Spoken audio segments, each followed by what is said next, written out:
welcome to the Contro-Verse. Happy Indigenous Peoples Day, everyone! Go ahead and make a conservative really bad by saying that out loud. I'm so excited to have you all here today. We have an amazing feature. Tim Gager's in the house. We have new faces, some old faces. But first, it is very important on this Indigenous Peoples Day to acknowledge that we are meeting on and benefiting from stolen land. This year, we were very fortunate, I should say, to be invited to perform at an event in the community during which the mayor read a land acknowledgement. So, while this isn't perfect, and not necessarily what I would have written, this is something that the city did, and it's important to acknowledge those little marginal gains. So this is the land acknowledgement by the city of Malden. Today we gather in Malden, Massachusetts, on the traditional and ancestral homeland of the Massachusetts people. This land has been home to the Massachusetts, Pennacook, and Pawtucket peoples for thousands of years, long before it was known by its current name. The history of Malden is rooted in the history of these indigenous communities. The land we now occupy was originally known as Mystic Side and was part of Charlestown. In 1629, the Puritans purchased this land from the Pennacook tribe, initiating a period of profound change for the indigenous peoples who had long cared for and sustained this land. In 1640, the area was renamed Malden by early settler Joseph Hills, and it officially became a town in 1649, later growing into the city that we know today. However, it is important to recognize that this growth came at a significant cost to the original stewards of this land. We honor and acknowledge the Massachusetts, Pennacook, and Pawtucket peoples, whose ancestral lands we now call home. Their history, culture, and contributions are integral to the story of Malden, and their presence continues to enrich our community. As we reflect on this history, we commit to listening, learning, and working in partnership with Indigenous communities. We recognize the ongoing contributions of the Massachusetts tribe and other Indigenous peoples in this region, and we strive to build a community that respects and honors their legacies. We express deep gratitude to the Indigenous peoples who have cared for this land for generations and pledge to support their efforts to preserve their cultures, languages, and traditions. Moving forward, we are committed to ensuring that the histories, voices, and contributions of Indigenous people are recognized and respected in the life of our city.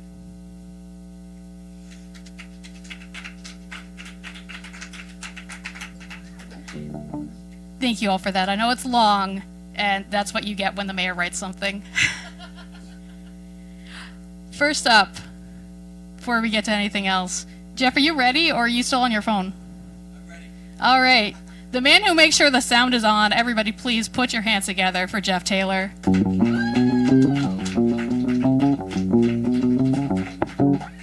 Don't tell my boss I was on my phone at work. They'll get mad. That's the thing they just sent out an email about. All right, so I'm going to read a poem that's not mine, but the person has the same last name as me, which is Taylor, which Anna didn't say. Joke. But William Taylor Jr. wrote this poem. It's from his book, Room Above a Convenience Store. It's put out by Roadside Press. And the name of the poem is, If Your Loneliness Were a Flag, You Could Wave It. And this is currently my very most favorite poem. If your loneliness were a flag, you could wave it high above your conquered lands. If it were a car, you could paint it metallic blue and drive it over the cliffs of hell into a fiery sea. If it were a ship, you could fly it into the heart of the sun.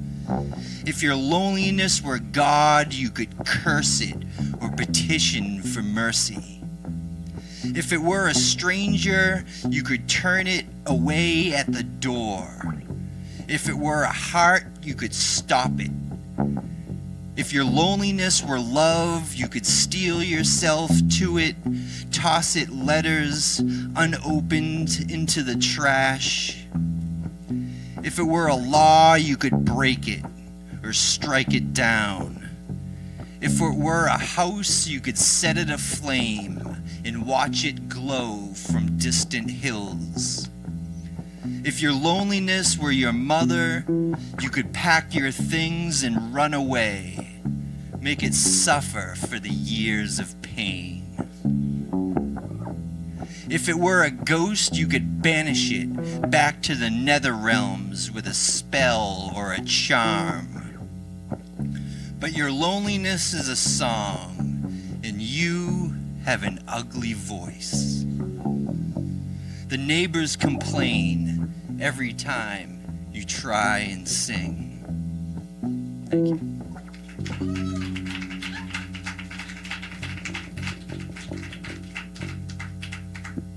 Thank you, Jeff. Next up, normally this is the time that we reserve for the folks who help make the show happen. Unfortunately, Kathleen is homesick tonight, so Kathleen, hope you're better soon. Hannibal, I know you probably weren't ready, but you did help with cameras the other night, so come on up here. Everybody put your hands together for Hannibal.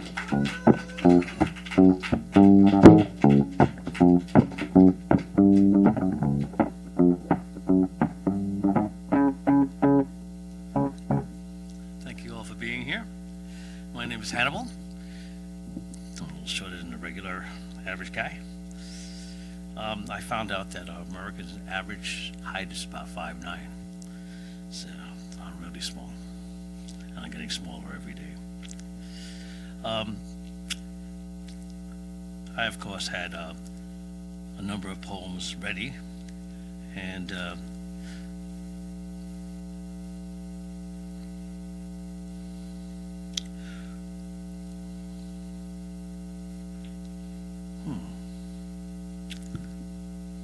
we go. Guarding the perimeter. All along the perimeter, ears strained as silence echoed off the trees. Eyes reached to uncover the blackness, the bleak blackness, thumps, frenzied in its cage of ribs. Screams cinched by the throat, chased like frightened ghosts, bouncing in an eternal cadence against the inside of eardrums. In the bush, the predator awaits, brandishing the cloak of darkness and the congealing fear. Fear kin to the fear of the prey, knowing that one can be the other, and vigilance, the elusive line betwixt the two. The wind, friend or foe, is fraught with Jacobean humors, skulking inches away from life's breath. The cold clutches of eternity choke the air with its stench. Dreams of home mock, assuaged by the night, slumber spoons the body with promised respites. Loud fear, with the strength of life, conquers. I live another day. Thank you.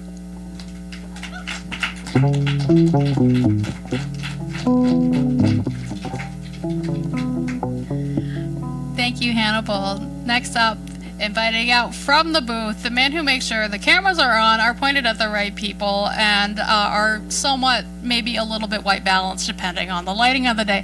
Everybody please put your hands together for Chris Hickey.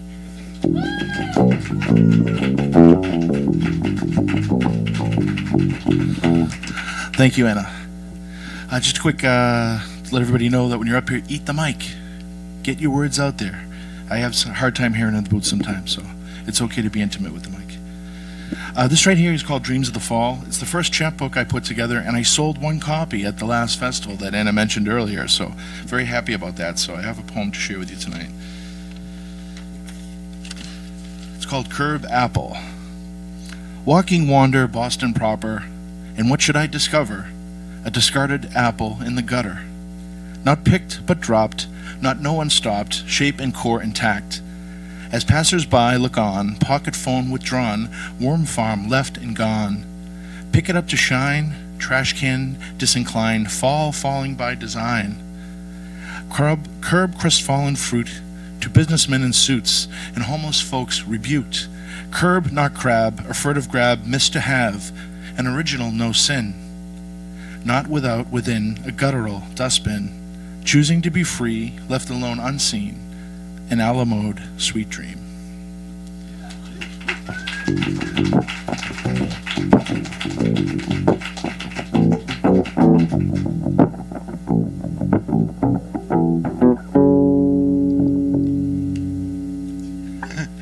not Anna. You can pretend that I'm Anna.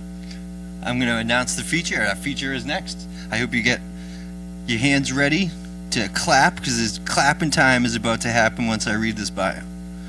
Timothy Gager is the author of 19 books. 19. I don't even have one. He's got 19.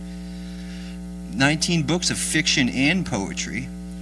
Of his new one, Almost Bluing for Extra Whiteness, Charles Coe said, Timothy Gager can take a so-called ordinary moment and peel it like an onion, revealing layers of meaning that seem both surprising and inevitable.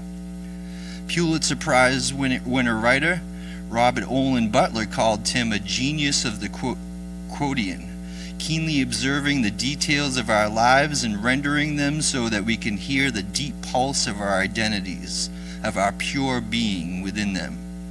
In a review of the book, Cambridge poet, populist Lo Galluccio noted, the poet takes on other themes, objects, even humor. It's this bluing where the poet's ability to compensate for or distract from the underlying grief by looking at the world with some jauntiness and resilience. This is a marvelously composed collection that includes both the sacred and the profane. It's about love, loss, mortality, addiction, recovery, and survival. And it's both a good time read and enlightening literature about the state of humanity. Everybody put your hands together for Timothy Gager.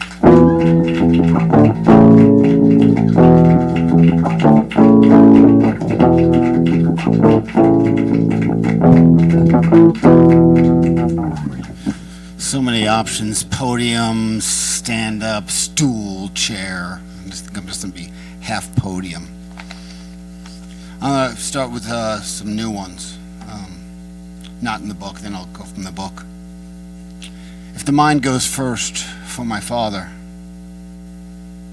The body dying first, the same fate as smoke hiding a whisper, decaying in the light, the laughter from a dream. The contrary, the wailing divination trapped within the body's tomb, praying a conjurer can gift a spade so he can be seen as himself once again. Marcia said, she wanted a real man like John Wayne, a man who could beat up something. But John Wayne used to beat up women. Annoyed with some guy the next night, she went with him. A man who could beat up something. Getting hassled, I stood there still, annoyed with some guy the next night, she went with him. She decided to end it. Getting hassled as I stood there, she too left me, didn't want a man, so she decided to end it. Who was angry? The shadow of wrath? She too left me, didn't want a man, but John Wayne used to beat up women. Who was angry like the shadow of wrath? She wanted a real man like John Wayne. Reply to someone who has had a lifetime of losses. You deserve to no longer breathe in carpenter ants. The losses are like riding a wild Mustang. Sometimes you're thrown back on the horse. You always hated that maxim. The gate is open, the land's so unlimited. You say sometimes you wish to lie down and weep in the dust forever, the cactus, the mud on your dress. But you'd much rather walk forever or become a dirtbagger, getting as close as the wild horses will let you. Try to breathe in kindness. The Mustangs always run. The ordinary. The sky today is watercolor blue. The clouds, simple routines shared, each passing hour, coffee steams, cooling after every down section of the Sunday paper. In the kitchen, the rustling hum of the fridge is a friend hanging on, an almost broken companion, as reliable as the lawn chair neighbor who always forgets to trim the hedges. Yet, you and I, side by side, our soft silence is the weight of a paper-thin cotton garment.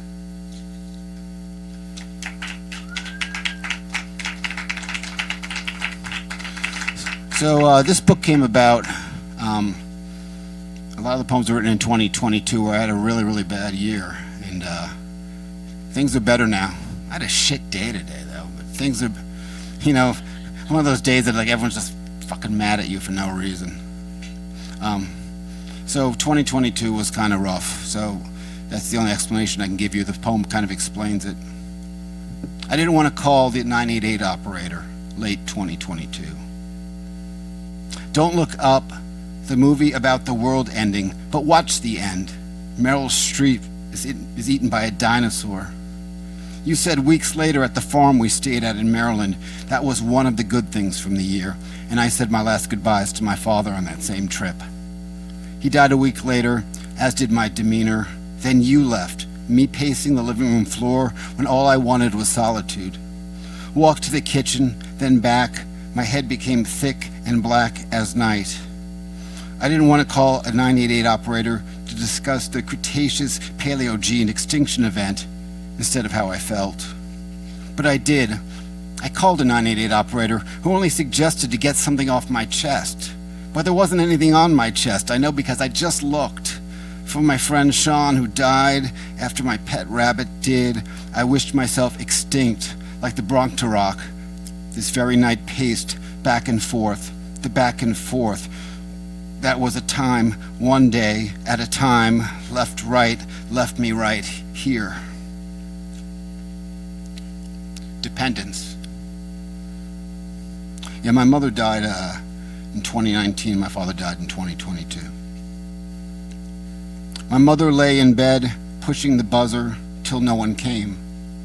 In 2 years, they still are not in time to check on my father, more than sleeping in a chair. We see places like these even when we're suffocating. I confess to my children, so much depends on what I'm about to say. Listen, smother me with a pillow. Don't worry, no one will come. And until they do, and when they finally come, it will be too late. What cannot be fixed? The Alzheimer's dream of my father created a matchup between Syracuse and Penn State. Football on a mud-soaked lawn outside the window of his hospital room. We were there, visiting, driving over the George Washington Bridge, then something broke in the wheel.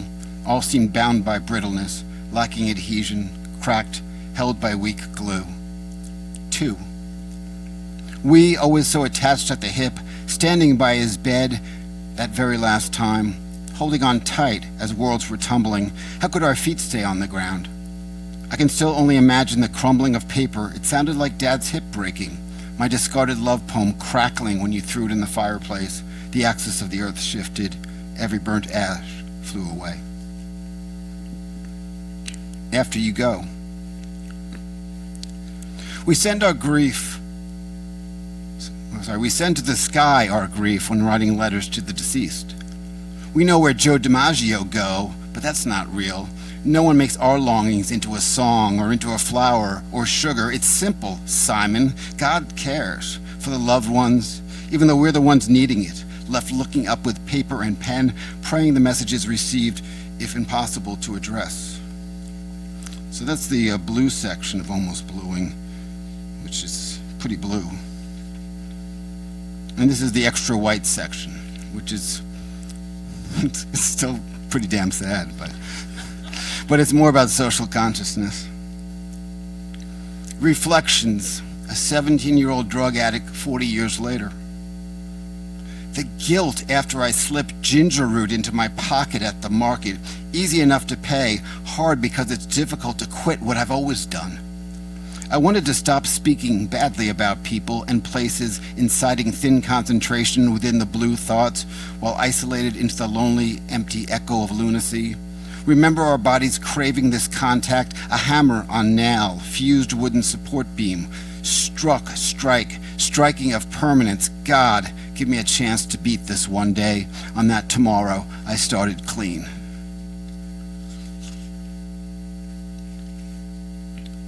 How to extinguish a raging fire. Shoot up to wash away the pain. Cover the ache. The sleeve wears a smashed up heart, a wave of the arm, if only crossing out to add the name alcohol, never preventing years and years of erasing. I said at a meeting, we no longer drink or use anymore. Anyone, me, watching speeding trains decimate stalled vehicles from hole to debris. If you're stuck on the tracks, I can't yell a warning. Too late every time, like a tweezer pulling a thorn out of your bicep. It's already there. Stop adding. Start subtracting. Tennessee Songbirds. Real dreamers hit the stage. 10 a.m. Nashville. Wordsmiths warble. Crooners croon. Honky-tonks honk. Hone-in coffee can tips. A DC couple by us says, anyone can do this, while a homeless man walks into a bar to beg, bounced, berating, I'm no worse than the rest of you. He's probably right about this, no matter who you think you are. Everyone struggles up and down Broadway. They are back again after dark for their music. Chirping loudly tonight, the Tennessee Birds produced their music so strong outside the hotel room window, the real feathered friends singing way too early this morning. At 5 a.m., tired sun rising, and cannot defend against their song.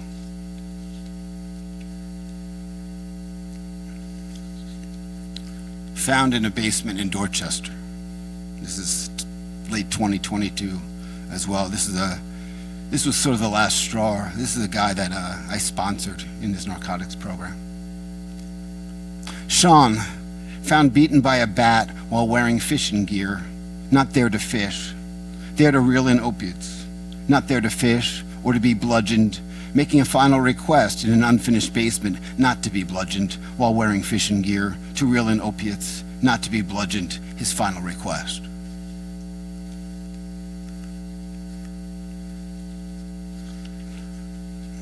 Oh, for me? Thank you. This is from the red section. Flashbulb of a lightning storm. Lying, I recall spinning Jenny, her hair I wanted to weave, weaving loose to tight, a devourer my face, a starving dog buried in those curls.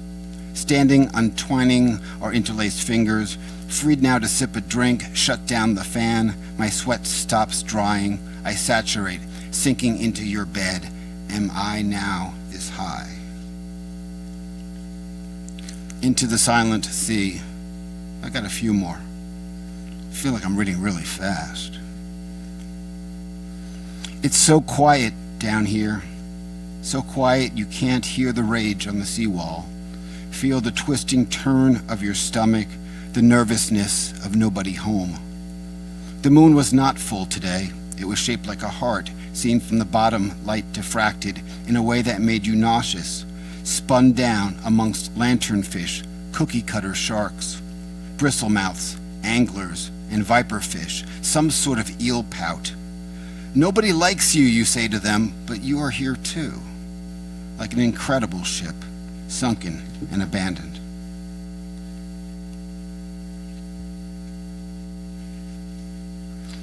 I'm going to read one that, this one was nominated by Pushcart. It was nominated by a Pushcart. Awesome. Over in the Boston market, this Pushcart just came out and nominated this poem. It was a speaking wooden wagon.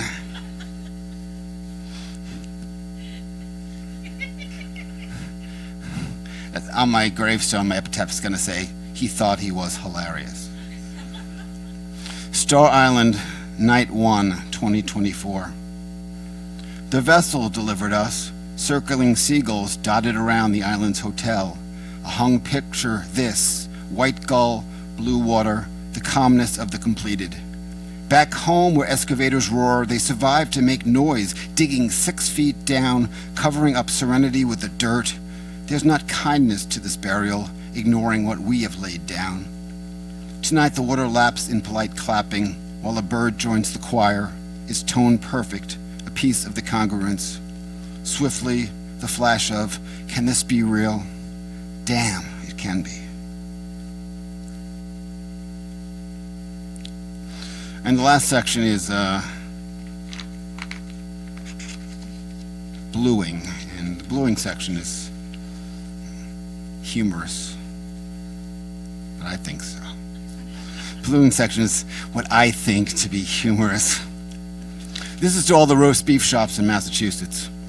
Almost famous. Roast beef shops here tout their fame, and shit, their parking lots have potholes that will never be famous. See? Trees lush, not famous. Beautiful full moon, not either. Green grass conducting wind dance in spring. Drops of rain weeping into parking lot puddles, not and no. Single, unique snowflake twisting down like a knot can be famous. Stumped by this? Phone a friend. He's never heard of Brothers, Athas, Millers, Kings, Jimbos, Angelos, Bill and Bob's, or Nicks, all most famous.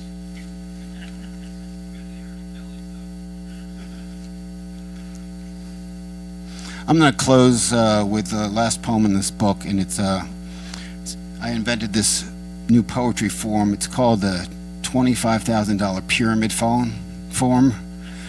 If you know the $25,000 pyramid, the final round, they just kind of give you a list. Things you find in Miami Beach. A folding chair. A silicone enhancement. A lighthouse. A cooler filled with ice. A sandy leaseholder. A non-judgmental beach ball. A hairless cat. A large man smoking a cigar. A colorful, flip-flopped girl, hot as fuck, white sand. A large Corona blanket. A cooler than me person standing at an all-night dance club. Thank you so much for listening.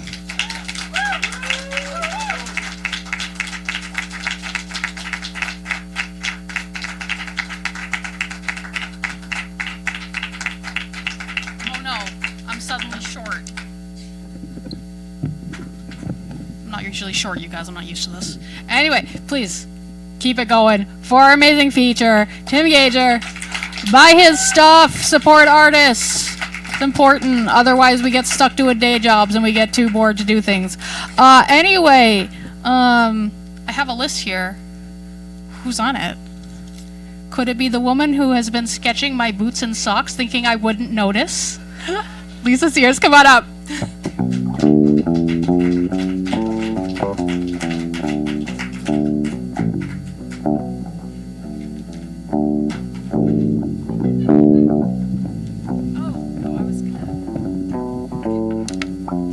What the heck, right? Thank you. Howdy. We're juggling tonight. Handing out. So this is a poem that... Oh, sorry. As Chris says. Okay. So this is a poem that can basically be read one time a year. And it probably needs to be revised again because of DNA testing, but we'll see. It's Discovery Revised. Cristoforo Colombo sits on the porch swing, swaying back and forth like the sailor he is, contemplating how many furs to trade the people of this island, the tribe, his next-door neighbors. Rent is due.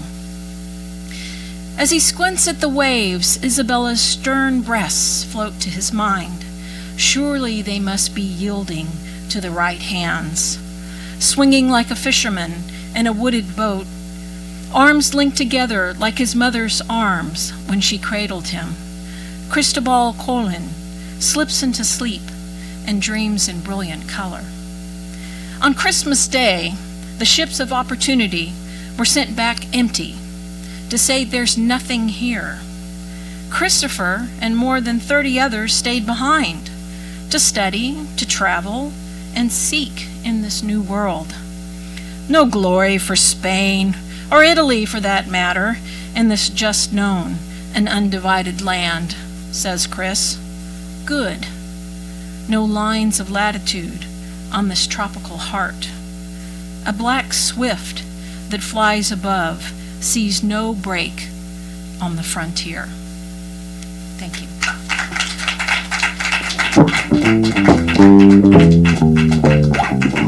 Thank you, Lisa Sears, and thank you for putting up with all of this nonsense as we throw phones around. Don't tighten the mic stand right, and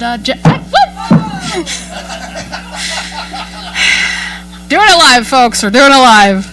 Abby, do you feel safe coming up on the stage right now? I won't throw my phone at you. All right. Jeff promises not to throw his phone at you. This is Abi Harper, everyone. Thank you. I am not afraid of you, Jeff. You can try throwing things at me, but yeah. I'm afraid of you, so I will not. Thank you. I'm so sorry that I'm reading something off my phone like somebody who doesn't know how to do this. Okay. The world is laid out not in grids or plots, but in lines that connect all the little places like the subway lines. These are not the roads, they are the places in your mind when you are on the road and nothing is happening. The sign that says, "Up ahead, walking sticks." And then there is a man in a gravel pullout with perfectly sanded and carved and decorated walking sticks leaning up against his gray truck, and he is a place even if you don't stop, because your mind does stop, even the times of day when the sign is up but the man isn't there.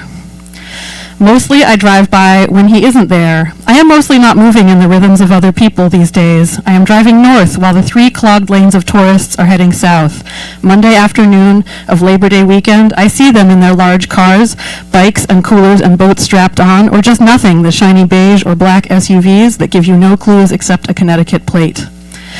She could have made different choices. She could have made 24 of her famous coconut cupcakes to take to church on Sunday every time she felt anxious. I know, because her estate contains 3 pounds of dried, shredded coconut at the time of her death. She could have taken a breath. She could have gone down the seawall and pulled her Subaru off into the gravel and watched the waves crash. The turtles sun themselves on a rock instead. What she did instead was drive the other direction, go to the commercial district, the discount store she loved, the thrift stores she hunted around. Going through my mother's possessions, I have found 7 cat nail clippers, 7 different machines that make coffee, 12 beach towels, 11 used Vera Bradley quilted bags. There are 5 extensions for the portable house phone that almost nobody ever used, and now I grab one to call credit card companies, tell them her date of death. I read off the statement the lawyer told me to make about not accruing interest, sending a final bill. It is hard to remember which base the phone that I am holding came off, where I was standing when I realized I was in an okay enough mood to make one of these phone calls, where a robot says that everyone here at Citibank is sorry for my loss. I need to make a box that is just full of plug-in chargers, and I hope I never find the one for her vibrator, which I did find. The other things I've found are debt, a HELOC loan, 3 credit cards with shocking balances. I've also found the paid-off car title and the investment account she was so proud to leave, where I could inherit it tax-free, no probate, but the debt makes them look puny, like it would have been better to die solvent, but with less to be proud of. My estranged father inherits her pension payments and none of this debt, none of this house, none of the construction site. I am the one who inherits 19 sets of matched towels in subdued colors, all nice but used enough that they hold no value. Today I went in the mudroom, full of beach towels and grill scrapers and Goo Gone and extension cords and furniture slides and bug spray and rope and a big cooler and a little cooler and a bag full of reusable bags and a reusable bag full of disposable plastic bags and 2 brooms and 3 walking sticks, a mop and 2 buckets and a step stool that is very sturdy plastic and a wire bin full of spools of twine and string and all the sunscreen that the seasonal renters leave. Fancy, Neutrogena, Badger, etc. And bungee cords and a toolbox and big cans a quarter full of stain and 3 gallons of water to flush the toilet if/when the power does go out and small cans mostly full of green paint for the trim of the house and a 2-gallon bottle of something that takes mold out of something and a gallon of vinegar that shouldn't be confused for the vinegar bottles that say water on them for flushing the toilet that I already mentioned. I went into the mudroom and I pulled out all 11 beach towels from the big bin that lives in the place where you used to be able to leave your shoes, but now the shoe tray has moved inside the kitchen, and in the middle of doing this, I screamed at the top of my lungs because the mudroom is the most enclosed part of the house, a small space with log walls on 3 sides and an industrial-grade glass door on the front, like the glass doors you use to enter a store. And I just screamed at the top of my lungs things that were both incoherent and also words like, "I hate you, Mom." And I was on the phone with one of my best friends, the kind of adult theater kid, read therapist, who is not fazed by this sort of thing. And I think what I'm saying right now is, yes, I'm still screaming. Thank you. Thank you.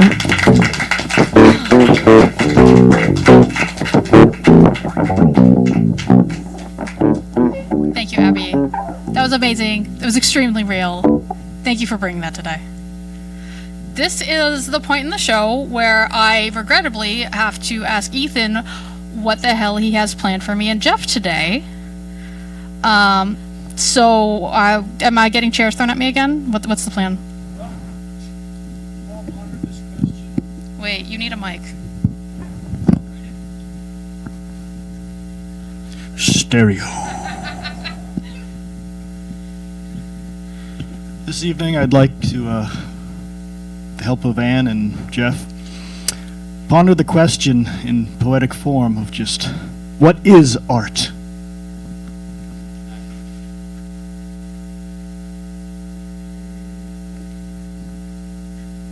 You ready, Jeff? I'm ready. All right. I don't know what's happening. I know what I'm supposed to read, but if they crack that mug over my head, please avenge me. Is it really art if it's not made out of scraps scrounged from the trash? If you didn't make it when you were supposed to be productively doing something else entirely?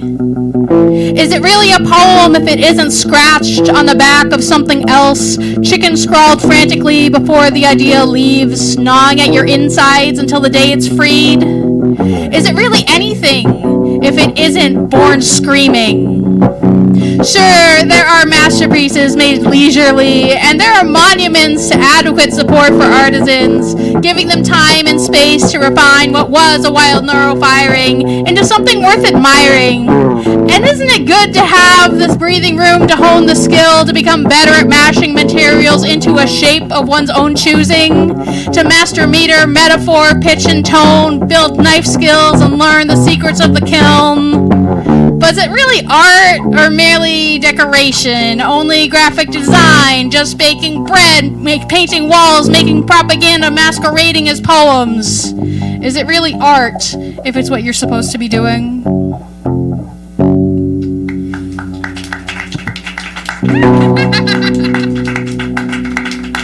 Thank you, Jeff and Ethan.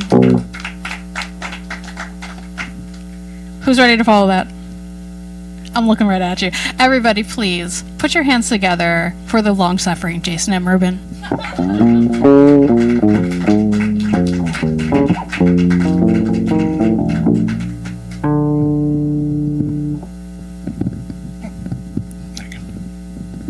I'm above average height. This is a blend of fact and fiction. It's called a discovery. The rains came and stayed for days until the soft spring ground regurgitated a piece of green plastic, wand-shaped with cut-out circles. I knew right away what it was. I'd used so many when I was young. A bubble wand. Without a bottle of soap solution, without a child's breath, for whomever lost this magical amusement lived here long ago before I ever arrived. I bought this house, a simple ranch, when my wife died, 20 years now. We had no children. We ran out of time. They'd been planned. Her illness had not. So I wanted a small house, quiet, easy to care for. My wife had not been easy to care for, but I did it with a smile because she was my love. I couldn't help but notice that while holding this wand, looking at it, clearing off the soil, I started to smile. It was the wand, the memories of youth, the simple delight of bubbles in summer. It's easy, you just put your lips together and blow. A pretty woman said that once. I decided a pretty girl once owned this. Somehow it became lost, separated from the bottle, which perhaps had run dry. Maybe the wand was actually put in the trash, until a strong wind blew it back. The wand willingly flew, wanting to return to the little girl. But she missed it somehow. And the rains came and time passed and the wand was buried like my wife. But now years later, here it was. Its long hibernation ended. But why? Why should the earth give it back? Why should I find it? Why should I now feel unwilling to put it down or throw it out? I decided it wasn't worth wondering why. Instead, I went into the house and got a soup bowl. I mixed blue dish soap with water and went back outside. I dipped the wand into the bowl and I blew. Floating orbs of swirling color flew out. I watched them as they slowly landed, gently evaporated and disappeared, like my wife, like the little girl. I dipped it again and made more bubbles, a kind of immortality or reincarnation. After a while, I brought my toy inside, washed the bowl and the wand, put them in the dish drainer, and looked out the window over the sink into the backyard and wondered, what other treasures might be buried there? What other pieces of a childhood might be waiting to be rediscovered? I pulled out a photo album and looked at images from our lives together, prisons of a frozen past with no hint of the future. And yet here I am, nearly giddy to have a child's toy in my childless home. I turned a page of the photo album. There we kissed, so young, not far removed from adolescence ourselves. I smiled again, then I closed the album and realized that somehow, magically, or maybe just meteorologically, I had turned a page as well. And now I look forward to the next rain, the key to the treasure chest we walk over, we play on, and ultimately we are buried in. The soft earth protects and provides. Indeed, we owe a lot to the ground. And now, instead of thinking of all that I've lost, I think about what I found. Thanks.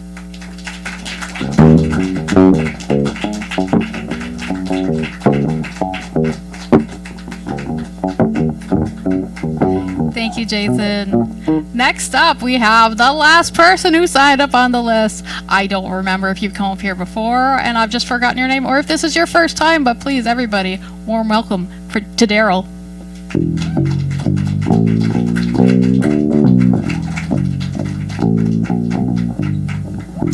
Thank you. This is indeed my first time ever, and I'm happy to share my poem with you.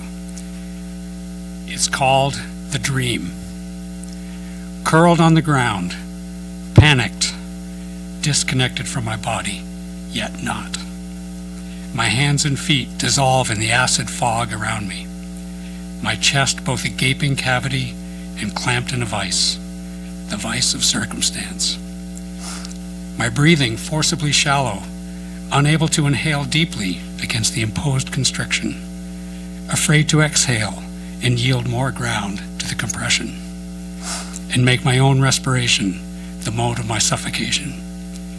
Forever weaves in and out of my consciousness, hovers over the place where my heart should be, taunting me at the emptiness, spinning the vice handle another quarter turn, knowing it has me right where it wants me. Thank you.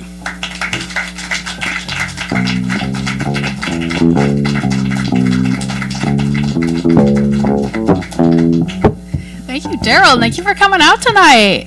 How's everybody feeling? A little woo? I got a little woo. Was that the conservative woo? Because you know I'm going to ask you a second time. Is that how it works? You all know that trick? Well, I'm not going to do it a second time. All right. This is the point in the evening where I ask everybody to raise your hand if you have something for round 2. I see a couple hands. I see a bunch of it on the foot.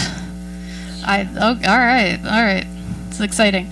Okay. In that case, Jeff, why don't you come on up here? Because Jeff, you can't raise your foot and then ignore me. Get up here.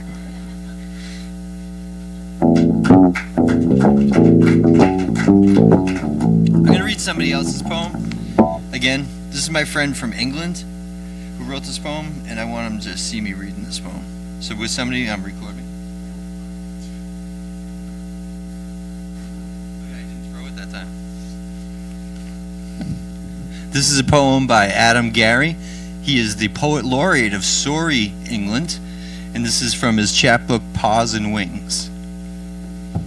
It's called The Ant and the Butterfly. The ant works hard beneath the summer sky. With steady steps he moves the earth each day. Yet in his heart a longing deep does lie for beauty's wings that gently drift away. The butterfly, so graceful in her flight, with colors bright like petals in the breeze, she floats above a vision soft and light, untouched by all the ant's unseen degrees. He watches from below, his love untold. Afraid to speak, his courage locked inside. For she, so radiant and uncontrolled, would never glance at him, though close beside.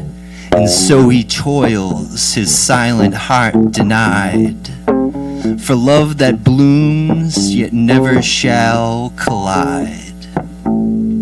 It's The Ant and the Butterfly by Adam Gary. You can check out his YouTube channel, Adam Gary Poetry. He does a lot of streams where he talks about poetry topics, and you'll see me in the chat. Oh, and buy Timothy's books. He's got some great books for sale. Please buy them.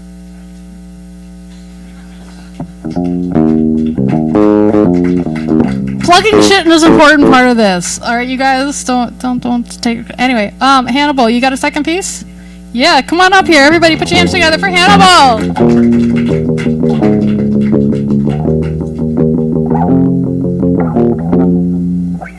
This has been an incredible night.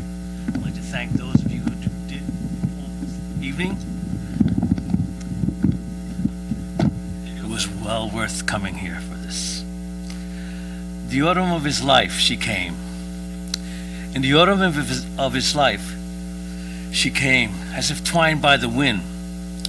He didn't expect her, nor that she would bring the return of forgotten songs from within.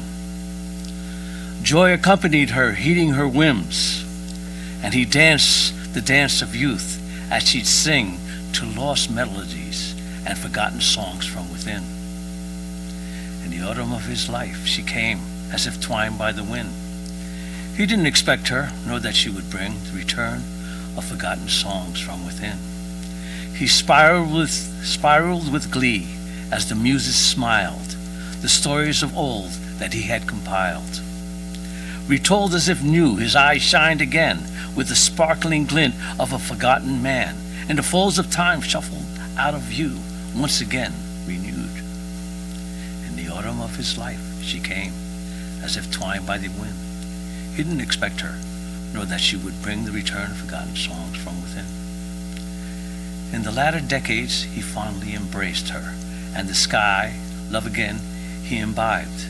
Disbelief transformed to gratitude that he would reside, forgotten songs once put aside. Thank you.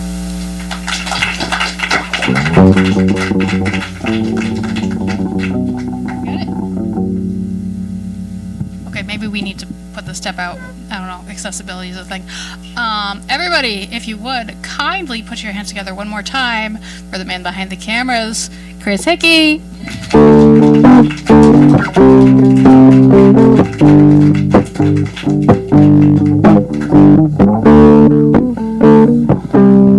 Thank you, Anna. Okay, let's do this one. Proportional fall from grace.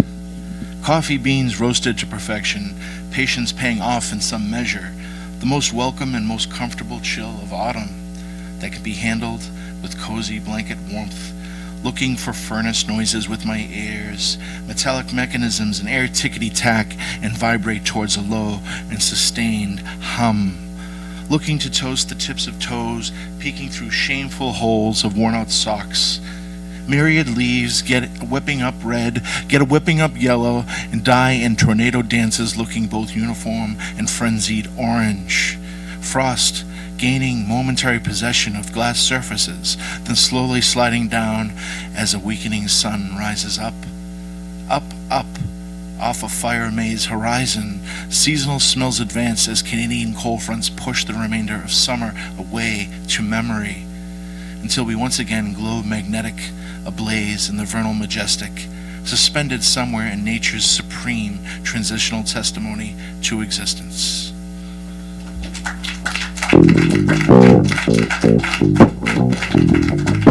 Speaking of plugging your shit, that's from Chris's first chapbook, which we stapled together before the last show. Buy it. I think it's like $5. But anyway, you gotta start somewhere, and I'm really excited to be helping him with it. Lisa Sears, you got another one for us? All right. Thank you. All right. This is short and old, I guess, like me. I think you should do it by height, who reads first, and then because I've, okay. All right. Okay, all right. Rolls.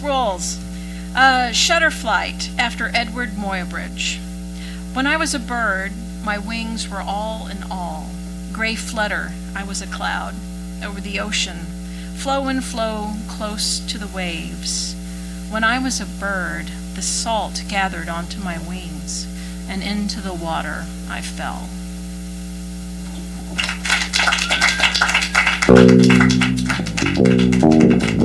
Thank you, Lisa.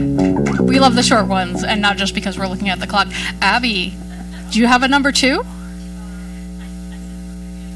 You? Okay, well, you might get bumped. Jason and Rubin, do you have a number 2? And get on up here.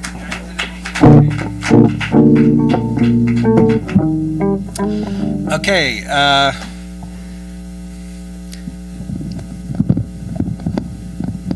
thank you.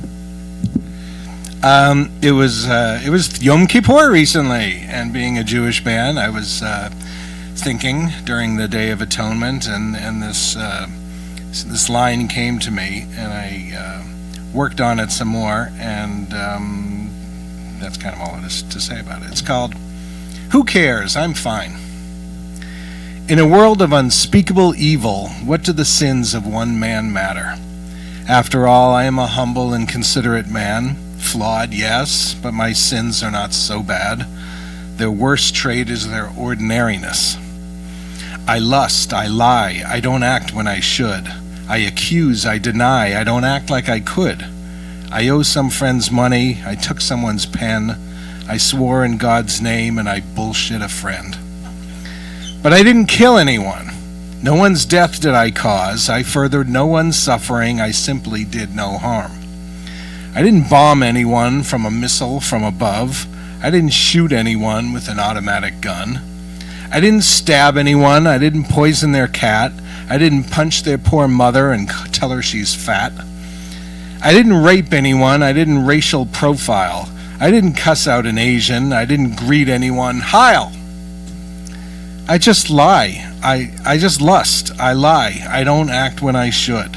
I accuse. I deny. I don't act like I could. I owe some friends money. I took someone's pen. And I swear in God's name, I won't do it again.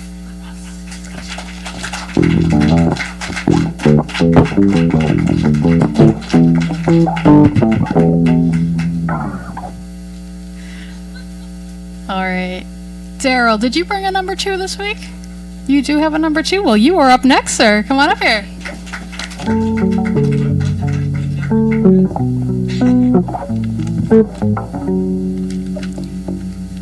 Point of no return. Straddling the firing line. The line between promise and resignation. Stands firm against the gathering humidity. Girded by the energy of our connectedness. Under siege by stress fractures of doubt. Leather-clad finger indifferent to the moisture on my cheek. Unaware from a tear or the first drops from the storm clouds above. The silhouetted squabble between kingbird and hawk fades to the background. No longer my concern. Whatever it is, now between them. My soul coiled and taut, coiled like the twisted paths of life's many labyrinths that have converged on this moment, taut like the string, in this frozen eternity between draw and release. The target, once so clear, now blurred by the mist in my eyes. Air paused in my lungs, trying to hold as long as I can, in hopes the mounting hypoxia will mercifully douse the fire within, the fire that still wants to burn bright. Trying so hard to hold on, fingers slipping, knowing I need to let go, to breathe again. I loose the arrow, close my eyes and turn away, not wanting to see where it lands, not waiting to hear the thud, not able to anyways, the sound drowned out by the sudden deluge from the sky. Thank you.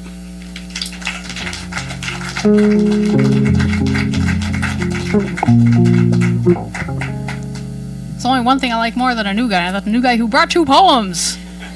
Thanks for coming out tonight. Abby, have we successfully found a number 2? We did. All right. Guess what? You got time. Come on up here. Abi Harper.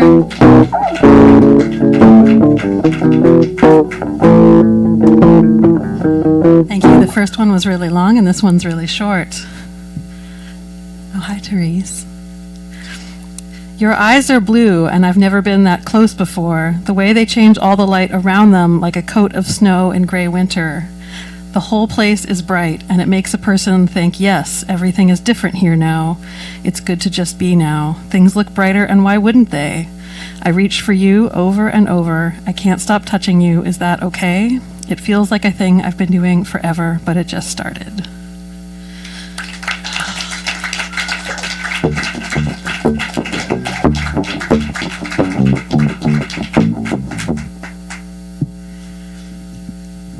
You all have been an amazing crowd tonight. This has been great. This is wonderful energy, except for the part where I got a cell phone thrown at me. Jeff.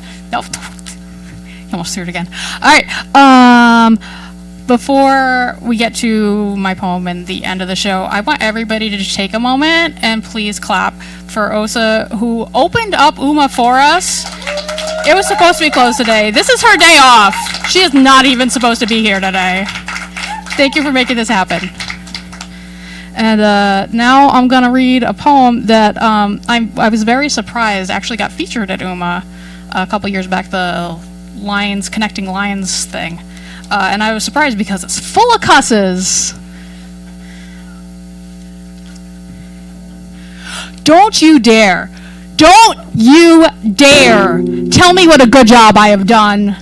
Type up a certificate and seal your name and affix the official seal to commemorate my worthy accomplishments. How the fuck dare you name my good deeds in the public square, publicize my busy schedule, praise my long nights and bruised elbows and my refusing to take a break. I have spent all my youth faking being good enough to be loved, and I am tired of pretending, tired of earning it, tired of hearing how good I am at faking being anything other than a waste of oxygen. And I do not want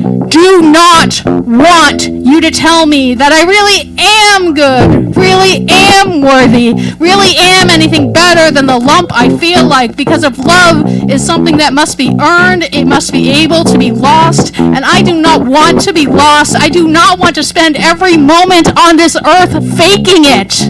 I just want to be terrible and loved.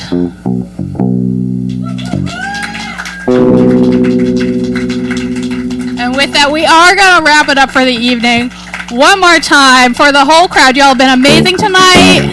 For a fantastic feature, Tim Gager. Please buy his stuff, support your local artists. Thank you again to Osa, to Reese for making sure that we have reception open, and to Malden what is she? She's something. Anyway, Kashana was amazing, and she invited us out to stuff, and she gave us a land acknowledgement.